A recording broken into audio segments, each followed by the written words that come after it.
রাধাপুর নামের সবুজে ঘেরা এক শান্ত গ্রাম। সেই গ্রামে বাস করত বিকাশ নামের এক অনাথ, সহজ সরল ও পরিশ্রমী যুবক।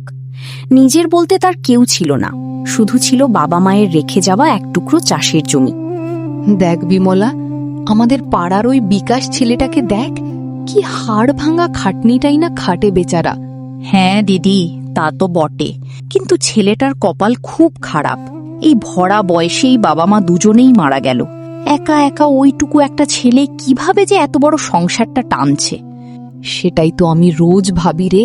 বেচারা কাক ভরে ওঠে, একলা মাঠে যায়, রোদে পুড়ে বৃষ্টিতে ভিজে অমানসিক পরিশ্রম করে, আবার সেই ক্লান্ত শরীরে বাড়ি ফিরে নিজের হাতে রান্না করে খায়। আজ পর্যন্ত গ্রামের কারো সাথে একটু উঁচু গলায় কথা বলতে শুনলাম না। আমার তো ছেলেটার জন্য বড্ড মায়া হয় রে। মায়া তো আমারও হয় দিদি, কিন্তু আমাদের মতো গরিব মানুষের মায়া করে কি বা লাভ? ওকে দেখার মতো কেউ নেই। আমি একটা কথা ভাবছিলাম বিমলা, তোর মেয়ে কাজলের জন্য এই ছেলেটা কেমন হয় বলতো?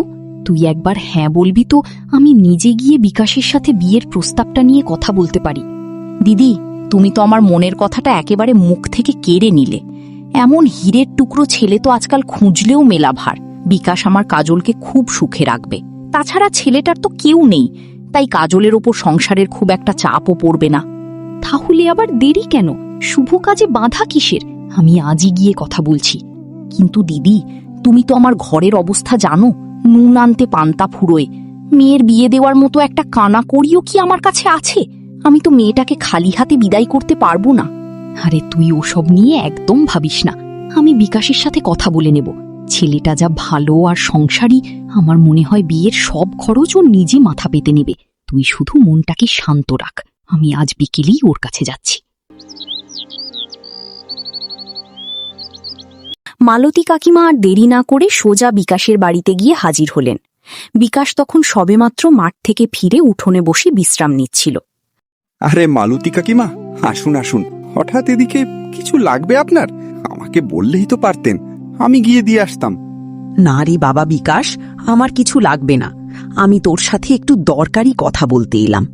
হ্যাঁ কাকিমা, বলুন না, কি কথা? আমি তো আপনার ছেলের মতোই, যা বলার নিশ্চিন্তে বলুন। বাবা বিকাশ, আমি রোজ তোকে দেখি, তুই দিন রাত এক করে মাঠে খাটনি খাটছিস। তারপর সেই শ্রান্ত শরীরে বাড়ি ফিরে এসে আবার সংসারের সব কাজ একা হাতে করছিস। রান্না বান্না থেকে শুরু করে বাসন মাজা সব তুই একা করিস বাবা। তুই এবার একটা বিয়ে কেন করে নিচ্ছিস না? এ আপনি কি বলছেন কাকিমা? বিয়ে? আমি তো এ ব্যাপারে কোনোদিন ঘুণাক্ষরেও ভাবিনি। সারাদিন মাঠের কাজে এত ব্যস্ত থাকি যে এইসব ভাবার সময়ও পাই না। সময় পাস না ঠিক আছে, কিন্তু একটা বয়সের পর তো মানুষের একজন সাথী দরকার হয় বাবা। বিয়ে করলে তো তোর অর্ধেক কষ্টই কমে যায় রে বাবা। একজন সাথী থাকলে ঘরটা অন্তত হাসি খুশিতে ভরে থাকে। তুই মাঠ থেকে ফিরলে কেউ অন্তত তোর হাতে এক গ্লাস জল তুলে দেওয়ার থাকবে। তা ঠিক কাকিমা, কিন্তু আমার মতো একটা গরিব অনাথ ছেলেকে কেই বা নিজের মেয়ে দেবে? আমার তো আপন বলতেই দুনিয়ায় কেউ নেই। না আছে কোনো বড় আত্মীয় স্বজন, না আছে কোনো পাকা বাড়ি। কি করবে আমার সাথে বিয়ে? আরে পাগলা ছেলে, তুই নিজেকে এত ছোট ভাবছিস কেন? তোর মতো সোনার টুকরো ছেলেকে যে মেয়ে স্বামী হিসেবে পাবি সে তো ভাগ্যবতী। তুই ওসব নিয়ে একদম চিন্তা করিস না, আমি তো আছি, আমি দেব তোর বিয়ে। আপনি কিন্তু কাকিমা, শোন, আমার চোখেই তোর জন্য একটা ভীষণ লক্ষ্মীমন্ত মেয়ে আছে। আমার নিজের আপন বোন বিমলার মেয়ে কাজল। দেখতে যেমন রূপী লক্ষ্মী, স্বভাবেও তেমনই শান্ত। তুই যদি একবার মুখ ফুটে হ্যাঁ বলিস, তবে আমি সব পাকা কথা বলে আসি। কাকিমা, আপনি যখন এত করে বলছেন, তখন আমার আর কি বা বলার থাকতে পারে? আমার মতো একজন অনাথের কথা যে আপনি এতখানি ভেবেছেন, এটাই আমার জীবনের সবচেয়ে বড় পাওয়া। আপনার যা ভালো মনে হয় আপনি তাই করুন, আমার কোনো অমত নেই। কিন্তু বাবা, একটা কথা আছে, আমার বোন বিমলার অবস্থা কিন্তু আমার মতোই খুব খারাপ। স্বামী নেই, তাই বড় কষ্টে দিন কাটাই। তুই কি বিয়ের সমস্ত খরচটা একটু নিজে সামলে নিতে পারবি বাবা? আপনি একদম চিন্তা করবেন না কাকিমা, আমি একা মানুষ। এত বছর ধরে তিল তিল করে যা কিছু টাকা জমিয়েছি, তা দিয়ে বিয়ের সব খরচ খুব সুন্দরভাবে হয়ে যাবে। আমি সব সামলে নেব। আপনি আর মাসিমা শুধু আশীর্বাদ করবেন। খুব ধুমধাম করে বিকাশ আর কাজলের বিয়ে হয়ে গেল। ও বিকাশ, বাড়িতে আছিস নাকি রে বন্ধু? নাকি বউয়ের আঁচল ধরে বসে আছিস? আরে রতন, তুই এতদিন পর কোথায় ছিলিস? তুই আমার জীবনের এত বড় একটা দিনে তুই থাকলি না, এটা কেমন কথা ভাই? আমি তোকে কত খুঁজলাম। আরে ভাই, আমাকে একদম ক্ষমা করে দে। আমি একটা খুব জরুরি কাজে শহরের দিকে গিয়েছিলাম রে। আজ সকালেই ফিরলাম। ফিরে শুনলাম তুই নাকি বিয়ে করে ফেলেছিস, তাই তো ছুটে এসেছি। তা আমাদের নতুন বৌঠান কোথায়? এই হতভাগা দেওরকে কি বৌঠান দর্শন দেবি না? দাঁড়া, আমি ডাকছি ওকে। ও কাজল, একটু এদিকে এসো তো। দেখো কি এসেছে, আমার সবচেয়ে কাছের বন্ধু রতন। নমস্কার, কিছু বলছিলেন? বাবা ভাই বিকাশ, তুই তো দেখছি একেবারে চাঁদ ধরে এনেছিস। প্রণাম বৌঠান, আমি রতন, বিকাশের প্রাণীর বন্ধু। বলতে পারো এই দুনিয়ায় ওর সবচেয়ে কাছের মানুষ। ভালো আছেন দেওরজি? আপনার কথা ওনার মুখে অনেক শুনেছি। এই নাও বৌঠান, এটা তোমার জন্য। প্রথমবার মুখ দেখার উপহার হিসেবে এই সামান্য সোনার ঝুমকো জোড়া নিয়েছি শহর থেকে। জানি না তোমার পছন্দ হবে কিনা। আরে দেওরজি, এত দামি উপহার আনার কি দরকার ছিল? এসব তো অনেক দামি জিনিস, এগুলো তো কোনো প্রয়োজন ছিল না। আরে বৌঠান, তুমি কি বলছো? তুমি হলে আমার একমাত্র প্রাণীর বন্ধুর স্ত্রী। তোমার জন্য কি আমি বাজারের সস্তা জিনিস কিনে আনতে পারি? শহরের সবচেয়ে বড় আর ভালো দোকান থেকে বিছে বিছে তোমার জন্যই এনেছি। কি বিকাশ ভাই, ঠিক বলিনি? আরে তুই তো বরাবরই একটু শৌখিন। কাজল, ও যখন এত ভালোবেসে এনেছে, তুমি রেখে দাও। ঝুমকোগুলো সত্যি খুব সুন্দর দেওরজি, আমার ভীষণ পছন্দ হয়েছে। এত সুন্দর গয়না আমি জীবনেও পরিনি। আপনাকে অনেক অনেক ধন্যবাদ। এরপর থেকে রতন প্রায়শই সুযোগ পেলেই বিকাশের বাড়িতে আসতে শুরু করল। বিকাশ মাঠে গেলেই রতন কাজলের জন্য শহর থেকে কোনো না কোনো দামি উপহার নিয়ে হাজির হতো। বৌঠান, ও বৌঠান, বিকাশ কি মাঠে গেছে নাকি রে? হ্যাঁ দেওরজি, উনি তো সকাল সকালই বেরিয়ে গেছেন। আসুন, ভেতরে এসে বসুন। রোদের মধ্যে দাঁড়িয়ে আছেন কেন? এই দেখো, আমি তোমার জন্য কি এনেছি। একেবারে খাঁটি রূপোর পায়েল। শহরে গিয়েছিলাম একটা কাজে, এটা চোখের সামনে পড়তে তোমার কথা মনে পড়ে গেল। ভাবলাম আমার সুন্দরী বৌঠানের আলতা পরা পায়ে এটা দারুণ মানাবি, কারণ সস্তা জিনিসের শখ। ওমা, কি দারুণ কাজ করা পায়েলটা! সত্যি দেওরজি, আপনি এত সুন্দর সুন্দর জিনিস কোথা থেকে যে আনেন, আপনাকে অনেক ধন্যবাদ।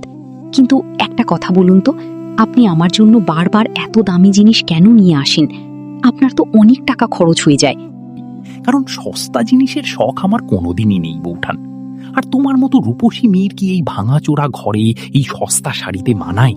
আচ্ছা বৌঠান, একটা কথা জিজ্ঞেস করব, বিকাশ কি তোমাকে এইসব গয়নাগাটি কখনো কিনে দেয় না? আর বলবেন না দেওরজি, উনি তো আমাকে একটা সুতোর টুকরো কিনে দেন না। সারা দিন শুধু ওই এক চিলতে মাটি আর কাঁদা নিয়ে পড়ে থাকেন। আমার যে কত শখ, আমি ভালো ভালো শাড়ি পরবো, গয়না পরবো, একটু শহরের দিকে ঘুরতে যাব, কিন্তু ওনার সেদিকে কোনো খেয়ালই নেই। যখনই বাজার থেকে কিছু আনিন, একদম সবচেয়ে সস্তা জিনিসটা তুলে আনিন, যা আমার দু চোখে বিষ লাগে।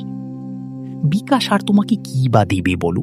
বেচারা নিজে একটা গরিব অনাথ ছেলে, ওর কি আর দামি শখ মেটানোর ক্ষমতা আছে? সত্যি কথা বলতে কি বৌঠান, আমার মনে হয় তুমি ওকে বিয়ে করে নিজের জীবনটা একেবারে নষ্ট করেছো। তোমার রূপের যা জৌলুস, তোমার তো কোনো বড় ঘরের রাজপুত্রের সাথে বিয়ে হওয়ার উচিত ছিল। তুমিও কার পাল্লায় পড়ে গেলে?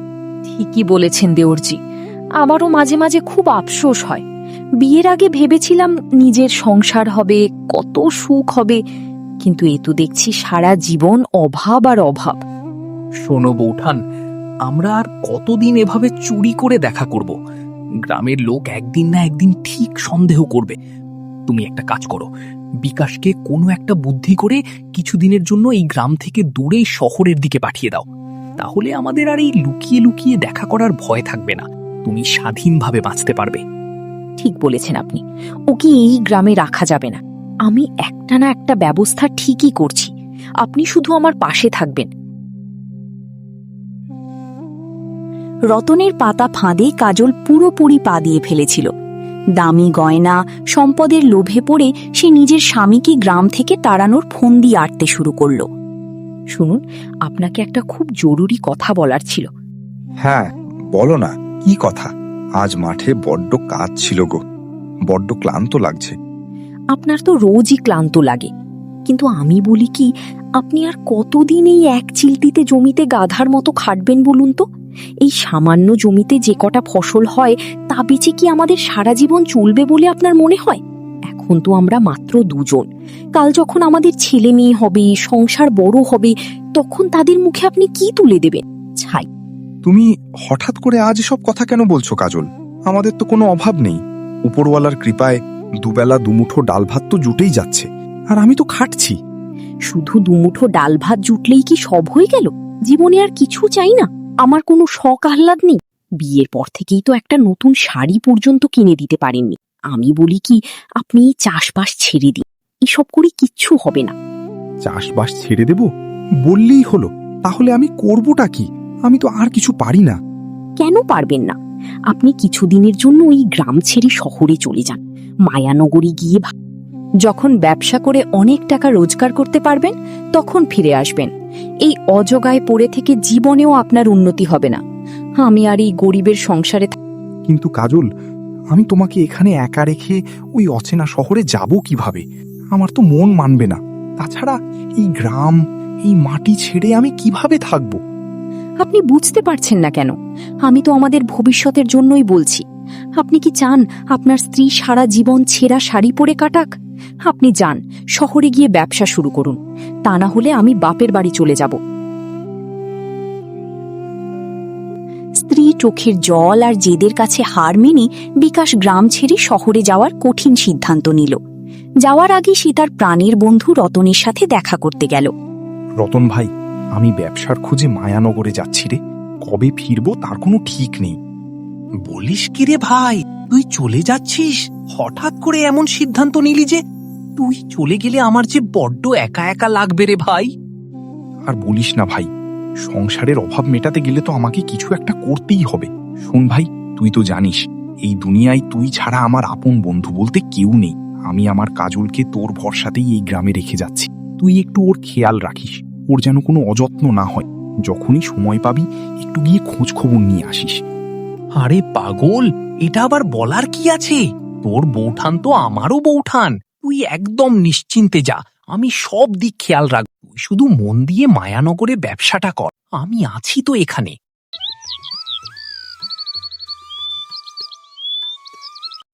বিকাশ গ্রাম থেকে বহু দূর মায়ানগর শহরে এসে পৌঁছালো। ঘুরতে ঘুরতে তার পরিচয় হলো এক অত্যন্ত দয়ালু বৃদ্ধ দীনবন্ধু দাদুর সাথে। কি ব্যাপার বাবা, তোমাকে তো বেশ চিন্তিত মনে হচ্ছে। পথের ধারে এমন মন খারাপ করে বসে আছো কেন? তুমি কি এই শহরে নতুন?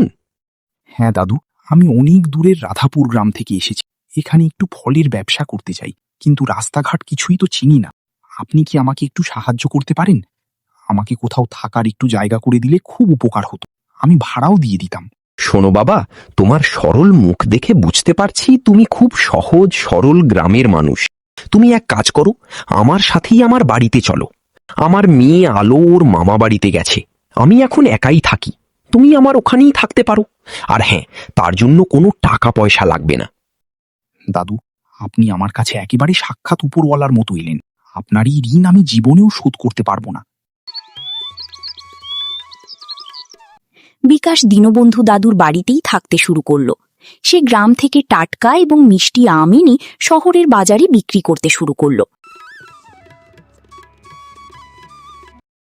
একদিন বিকাশ বাজারে এক কোনায় আম বিক্রি করছিল। এমন সময় এক লোক একটা বিশাল তাগড়াই ঘোড়ায় চড়ে সেখানে এসে হাঁক পাড়তে শুরু করলো। এই যে দাদারা, আসুন আসুন, ঘোড়া নিয়ে যান। একদম জলের দরে ঘোড়া, মাত্র 200 টাকায় এমন তাগড়াই ঘোড়া আর কোথাও পাবেন না। আসুন নিয়ে যান। আরে বাহ, মাত্র 200 টাকায় এত বড় একটা জ্যান্ত ঘোড়া! আমি যদি এই ঘোড়াটা কিনে নিই তাহলে আমি এতে চড়ে শহরের বাইরে দূরের গ্রামগুলিতে গিয়েও আমার আম বিক্রি করতে পারবো। ব্যবসা আরো ফুলে ফেঁপে উঠবে। দেরি করলে আবার অন্য কেউ কিনে নেবে। আমাকে তাড়াতাড়ি যেতে হবে। ও ভাই, দাঁড়াও দাঁড়াও, তোমার এই ঘোড়াটা আমাকে দাও। এই নাও, একেবারে নগদ 200 টাকা। এই নাও ভাই তোমার টাট্টু ঘোড়া, এবার আমি চলি। আরে ভাই, এই কেমন ঠাট্টা? তুমি আমাকে এই কাঠের খেলনা ঘোড়া ধরিয়ে দিচ্ছ কেন? আমি কি বাচ্চা ছেলে নাকি যে খেলনা নিয়ে খেলবো? ঠাট্টা কোথায় করলাম? তুমি তো ঘোড়া চাইলে, আর আমি তোমায় টাট্টু ঘোড়া দিলাম। তুমিও খুশি, আমিও খুশি। আরে ভাই, আমি তো এই খেলনার কথা বলিনি, আমি তো এই জ্যান্ত ঘোড়াটার কথা বলেছিলাম যার পিঠে চড়ে তুমি এসেছো। 200 টাকা দিয়ে কি কেউ কাঠের খেলনা কিনে নাকি? আমার টাকা ফেরত দাও বলছি। তুমি তো আস্ত একটা জোচ্চোর। এই ছোকরা বেশি বাড়াবাড়ি করবে না বলে দিচ্ছি। এটা মায়ানগর, এখানে একবার সওদা হয়ে গেলে আর ফেরত নেওয়া যায় না। আমি বলেছিলাম ঘোড়া দেব, আমি দিয়েছি। আমি কি একবারও বলেছিলাম যে আমি যেই ঘোড়ায় বসে আছি সেটাই দেব? একদম পথ ছাড়ো, নইলে আমার লোকেদের ডাকলে কিন্তু এখানেই পিটিয়ে হাড়গোড় ভেঙে দেবে। সোজা পথ ধরে হাঁটো। আমার এত কষ্টের রোজগারের টাকা তুমি এভাবে ঠকিয়ে নিয়ে গেলে, উপরওয়ালা তোমার বিচার করবে। বিকাশ কাঁদতে কাঁদতে দাদুর কাছে ফিরে এসে সব কথা খুলে বলল। দাদু সব শুনে একটু হাসলেন। বিকাশ বাবা, আমি তোমাকে প্রথমেই সতর্ক করেছিলাম যে এই শহরে মানুষ খুব ধরিবাজ। তুমি এত বোকা কেন বাবা? যাই হোক, মন খারাপ করো না। আমি ওই জোচ্চোরকে এমন উচিত শিক্ষা দিচ্ছি যে ও জীবনেও আর কাউকে ঠকানোর সাহস পাবে না। দাদু বাজারের এমন একটা জায়গায় গিয়ে বসলেন যেখান দিয়ে ওই ঠক ঘোড়াওয়ালা রোজ যাওয়ার কথা ছিল। দাদু তার বাড়ির একটা সাধারণ সুতির চাদর নিয়ে জোরে জোরে হাঁক পারতে লাগলেন। এই যে বাবুরা, সোনার চাদর নিয়ে যান, সোনার চাদর, জলের দরে সোনার চাদর দিচ্ছি। এমন সুযোগ জীবনে আর একবারও পাবেন না, তাড়াতাড়ি আসুন। আরে সোনার চাদর, তাও আবার রাস্তায় বিক্রি হচ্ছে? এই বুড়ো তো মনে হচ্ছে আস্ত একটা পাগল। এত সস্তায় কেউ সোনার চাদর রাস্তায় বসে বিক্রি করে? আমি যদি এটা কিনে নিই তবে তো আমি রাতারাতি মায়ানগরের সবচেয়ে বড় লোক হয়ে যাব। ও দাদু, এই চাদরটা আমাকে দাও তো। কত দাম এটার? 1000 টাকা বাবা, একদম 1 পয়সাও কম হবে না। নিতে হলে নাও, না হলে রাস্তা দেখো। এই নাও তোমার 1000 টাকা, এবার চাদরটা দাও। আজ আমার কপাল খুলে গেল। ও বুড়ো, এটা কি? এর মধ্যে সোনা কোথায়? এটা তো একটা সাধারণ সুতোর চাদর। তুমি আমাকে ঠকালে। আমার 1000 টাকা এক্ষুনি ফেরত দাও। আরে বাবা, তুমি এত রেগে যাচ্ছ কেন? আমি তো বলিনি যে আমি খাঁটি সোনা বা গয়নার সোনা বিক্রি করছি। আমি বলেছিলাম সোনার চাদর। এটা আমার মেয়ে সোনার আদরের ডাকনাম, সোনার গায়ে দেওয়ার চাদর। তাই তো আমি একে সোনার চাদর বলছিলাম। তুমি নিজের লোভে ভুল বুঝেছো তো আমি কি করব? আর তাছাড়া কাল তো তুমি ওই আমলা ছেলেটাকে জ্ঞান দিচ্ছিলে যে মায়ানগরে একবার সওদা হয়ে গেলে আর ফেরত নেওয়া যায় না। তাহলে এখন নিজে টাকা ফেরত চাইছো কেন? যাও বাবা, এবার আমার মেয়ে সোনার চাদর গায়ে দিয়ে আরাম করে বাড়ি গিয়ে ঘুমাও গিয়ে, যাও। নিজের পাতা ফাঁদে নিজে ভেসে গিয়ে চরম অপমানিত হয়ে মাথা নিচু করে সেখান থেকে পালিয়ে যায়। বাহ দাদু, আপনি তো ওকে জব্বর শিক্ষা দিয়েছেন। আমার 200 টাকার বদলে আপনি ওর 1000 টাকা খসিয়ে দিয়েছেন। আপনার বুদ্ধির সত্যি তারিফ করতে হয় দাদু। বিকাশ, এই শহরে বাঁচতে হলে তোমাকে এমন চালাক হতেই হবে বাবা। বোকা হয়ে থাকলে পদে পদে মানুষ তোমাকে ঠকাবে। দেখতে দেখতে 20 কয়েক মাস কেটে গেল। বিকাশের আমের ব্যবসা ফুলে ফেঁপে উঠল। সে 20 ভালো টাকা জমিয়ে ফেলল। দাদু, আপনার দয়ায় আমার কাছে এখন বেশ ভালো টাকা জমেছে। আমি এবার আমার গ্রাম রাধাপুরে ফিরে যেতে চাই। সেখানে গিয়ে নতুন করে সব শুরু করব। আমার কাজলের জন্য অনেক ভালো ভালো শাড়ি আর গয়না নিয়ে যাব। খুব ভালো সিদ্ধান্ত বিকাশ। তুমি খুব সহজ সরল ছেলে। এই ঠগেদের শহর সত্যি তোমার জন্য নয়। তবে বাবা, যাওয়ার আগে আমার 3টে কথা সব সময় মনে রেখো। এই কথাগুলো জীবনে খুব কাজে লাগবে। বলুন দাদু, আমি আপনার সব কথা অক্ষরে অক্ষরে পালন করব। 1, শুধু বেশি টাকার লোভে কখনো বিদেশ বিভুঁইয়ে পড়ে থেকো না। নিজের ঘরে বসে নুন ভাত খাওয়াও অনেক শান্তি। 2, সবসময় নিজের বুদ্ধি বিবেচনা দিয়ে চলবি। কখনো বাড়ির মেয়েদের কথায় অন্ধভাবে প্রভাবিত হয়ে কোনো বড় সিদ্ধান্ত নিবি না, কারণ তারা অনেক সময় দূরদর্শিতার অভাব দেখায়। আর 3 নম্বর কথা হলো, নিজের স্ত্রীকে কখনো কোনো বন্ধুর ভরসায় একা ফেলে যাবি না। দুনিয়াটা বড় স্বার্থপর বাবা, এখানে বিশ্বাসভঙ্গ হতে 1 মুহূর্ত সময় লাগে না।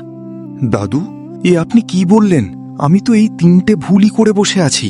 আমি টাকার লোভে গ্রাম ছেড়েছি, স্ত্রীর কথায় প্রভাবিত হয়ে এই শহরে এসেছি, আর নিজের স্ত্রীকে বন্ধুর ভরসায় একা ওই গ্রামে রেখে এসেছি। হায় ওপরওয়ালা, আমি কি বোকা! এখন আমি কি করব দাদু? আমার যে খুব ভয় করছে। শান্ত হও বাবা, যা হওয়ার তা তো হয়েই গেছে। তুমি গ্রামে ফিরে যাও। হয়তো সেখানে গিয়ে তোমাকে এমন কিছু দেখতে হতে পারে যা তুমি স্বপ্নেও ভাবনি। কিন্তু মাথা ঠান্ডা রাখবে, রাগের মাথায় কোনো ভুল সিদ্ধান্ত নেবে না। উপরওয়ালা যা করে মঙ্গলের জন্যই করেন। বিকাশ দ্রুত গ্রামে ফিরে এলো। যখন সে নিজের বাড়ির উঠোনে পা রাখল, তখন ঘরের ভেতর থেকে ভেসে আসা কথা শুনে তার পায়ের তলার মাটি সরে গেল। আচ্ছা রতন, বিকাশ তো চিঠি দিয়েছিল আর 2-1 মাসের মধ্যেই ফিরে আসবে। ও যদি সত্যি ফিরে আসে, তখন আমরা কি করব? আমরা তো আর এভাবে রোজ রোজ দেখা করতে পারবো না। আমাকে আবার ওর সাথে ওই অভাবের সংসার করতে হবে। আরে কাজল, তুমি এত চিন্তা করছো কেন? ওই বোকা হাঁদার লাগাম তো তোমার হাতেই। ও ফিরে এলে তুমি আবার কোনো নতুন বায়না ধরবে, বলবে তোমার গয়না চাই আর ও বড় বাড়ি চাই। এমন কোনো বাহানা করবে যে ও বাধ্য হয়ে আবার গ্রাম ছেড়ে চলে যেতে বাধ্য হবে। আর যদি না যায়, তবে আমরা এমন পরিস্থিতি তৈরি করব যে ও নিজেই এই বাড়ি ছেড়ে পালাতে বাধ্য হবে। তুমি শুধু আমার ওপর ভরসা রাখো। আর কোনো পরিস্থিতি তৈরি করতে হবে না রতন। বিকাশ, তোমার তো আরো পরে আসার কথা ছিল। আমি কবে আসবো না আসবো সেই কৈফিয়ত তোদের দিতে হবে না। তোদের সব নোংরা কথা আমি নিজের কানে শুনেছি। রতন, তুই আমার প্রাণের বন্ধু ছিলি। তোর ওপর ভরসা করে আমি আমার সংসার ফেলে বিদেশে গিয়েছিলাম, আর তুই এই সুযোগে আমার পিঠে ছুরি মারলি। আরে ভাই, তুই ভুল বুঝছিস। আমি তো তোর কথা রেখেই কাজলের খেয়াল রাখতে আসতাম। তুই তো আমাকেই বলে গিয়েছিলি। চুপ কর বেঈমান। আর একটা মিথ্যে কথা বললে আমি তোকে জ্যান্ত পুঁতে ফেলবো। আমি সব জেনে গেছি। আর কাজল, তোমার শখ মেটানোর জন্য আমি রোদে পুড়ে বৃষ্টিতে ভিজে অমানসিক পরিশ্রম করলাম, বাড়ি ছেড়ে বিদেশে পড়ে থাকলাম। আর তুমি আমার অবর্তমানে আমার বন্ধুর সাথে মিলে এই নোংরা খেলা খেললে। তোমার একটুও লজ্জা করলো না? একদম ঠিক বলেছিস বিকাশ। এই দুটো মানুষ নামের কলঙ্ক। তুই যাবার পর থেকে এদের নির্লজ্জতা দেখে আমরা গ্রামের মানুষ অতিষ্ঠ হয়ে গিয়েছিলাম। ভালো করেছিস তুই ফিরে এসেছিস। এদের দুজনকে ঘাড় ধাক্কা দিয়ে এই গ্রাম থেকে বের করে দে। একদম ঠিক কাকিমা। রতন, তুই যখন কাজলকে এতই পছন্দ করিস, তবে তুই ওকে নিয়ে যা। আজ এই মুহূর্ত থেকে কাজলকে আমার জীবন থেকে চিরতরে মুছে ফেললাম। এই বেঈমান স্ত্রীর আমার কোনো প্রয়োজন নেই। তোরা দুজন এক্ষুনি আমার বাড়ি থেকে দূর হয়ে যা। গ্রামে তার আর মন ঠিক ছিল না। সে তার জমি জমা সবকিছু বিক্রি করে চিরতরে রাধাপুর গ্রাম ছেড়ে আবার সেই মায়ানগরে দীনবন্ধু দাদুর কাছে ফিরে গেল। দাদু, আপনি ঠিকই বলেছিলেন। আমার সব শেষ হয়ে গেছে দাদু। আমার আপন বলতে আর কেউ রইল না। আমার নিজের বন্ধু, নিজের স্ত্রী আমাকে ঠকিয়েছে। কাঁদে না বাবা। যে বিষাক্ত জিনিস জীবন থেকে চলে গেছে তার জন্য শোক করতে নেই। তুমি যে সঠিক সময়ে সত্যটা জানতে পেরেছো, এটাই উপরওয়ালার বড় আশীর্বাদ। বাবা বিকাশ, আমি অনেকদিন ধরেই একটা কথা ভাবছিলাম। আমার মেয়ে আলো খুব শান্ত আর সংসারী মেয়ে। আমি চাই আলোর সাথে তোমার বিয়ে হোক। তুমি কি আমার মেয়েকে তোমার জীবনের সাথী হিসেবে মেনে নেবে? দাদু, আপনি আমাকে এত বড় সম্মান দিচ্ছেন। আমি যে আপনার কাছে চিরঋণী দাদু। আপনার মতো মানুষের মেয়ের হাত ধরতে পারা তো আমার পরম সৌভাগ্য। এরপর খুব আনন্দের সাথে বিকাশের আলোর সাথে বিয়ে হয়ে যায়। যেমন একটি অন্ধকার ঘরে এক চিমটি আলোর প্রয়োজন হয়, তেমনি বিকাশের জীবনে আলোর মতো একজন সৎ আর ভালোবাসায় ভরা সঙ্গীর প্রয়োজন ছিল। বিকাশ আর আলো একে অপরের হাত ধরে মায়ানগরে এক নতুন সুখী জীবন শুরু করল। দ্বিতীয় পাঠ দেখতে চাইলে কমেন্ট করো।